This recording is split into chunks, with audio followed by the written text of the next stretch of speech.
Avian flu has been decimating the US poultry industry. There has been a record number of chicken deaths, and this has led to a shortage of eggs, and it's caused a sharp spike in prices. Well, what about Canada's egg supply? We have had outbreaks in this country. Let's get more from Roger Pelissero, chair of the Egg Farmers of Canada, also a third-generation egg farmer. Thanks very much for coming on the show. So what is your take? Do we have as big an avian flu problem in Canada as they do in the States? Well, first of all, Andrew, I want to thank you for allowing me to come on your show today and give some insights on the avian influenza outbreak. And in Canada, no, the outbreak isn't as large as it's happened in the U.S., and we're very fortunate that way, mainly because we have a lot of smaller production farms across the country, coast to coast. The province of British Columbia has been impacted the greatest. They've lost about 30% of their production, wow. 1.2 million laying hens. So that was since October of 2024. And since then, those barns have been cleaned and disinfected, and hens are going back in. So we want to make sure Canadians have fresh, healthy eggs each and every day. So British Columbia lost about a third of its flock? Yes, that's correct. And we were able to move eggs from Alberta and Saskatchewan to help fill those markets. So we want to make sure Canadians have fresh Canadian eggs every day. BC, as far as I know, is a pretty big egg producer. What provinces are the major suppliers of eggs, though? So the largest province that supplier of eggs is the province of Ontario, and then after that would be the province of Quebec. Right. Now, the latest I heard was that we had 8 poultry farms under quarantine in Ontario. So, I mean, that's got to be worrying.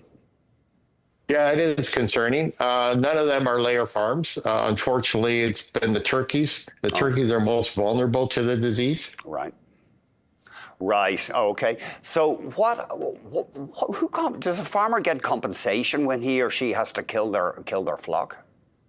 Yes, there's a loss quantification model that the government has. So if your farm, unfortunately, was to have avian influenza, obviously you'll CFIA, Canadian Food Inspection Agency, comes in, they kind of take over control of your farm.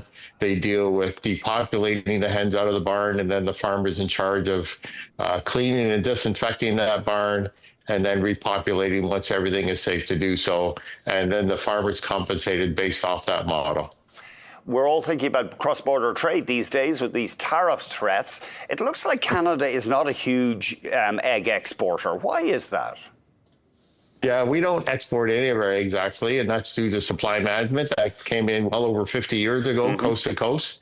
And that was to ensure that we had food sovereignty. The government at the time recognized we don't want to depend to our neighbors to the south for food supply. So for dairy, chicken eggs, and turkey and hatching eggs, the system came in. So from that aspect, trade deals do require us to bring in about 7% of our egg needs from our neighbors to the south. It always strikes me as it's almost like a mediocre solution. Canada has so many advantages, so much space, cheap energy, skilled, talented workforce. Why are we not? We can't be food exporters in milk or eggs because of our protectionism. Well, that's a totally different subject. But, what supply management does is allows generational farms. It allows smaller family farms. We don't end up with the big farms like they have across in the U.S. where you have, 3 million to 8 million hens on one site. And so when avian influenza hits, you're talking massive numbers that go down all at once. And then you're supporting the local hardware stores and the local grocery stores and hiring kids from the high schools. So there's great benefits to our system. Yeah, it's not a simple question. I can see if you get consolidation, you also can get the big retailers bullying the farmers. So, I mean, that's another thing. I mean, it's a complex debate, I know. Yeah, for sure. So what's going to be next with avian flu? I mean, are you confident the thing? Well, you're going to say you're confident because you'd be very worried. But do you think this thing is under control in Canada?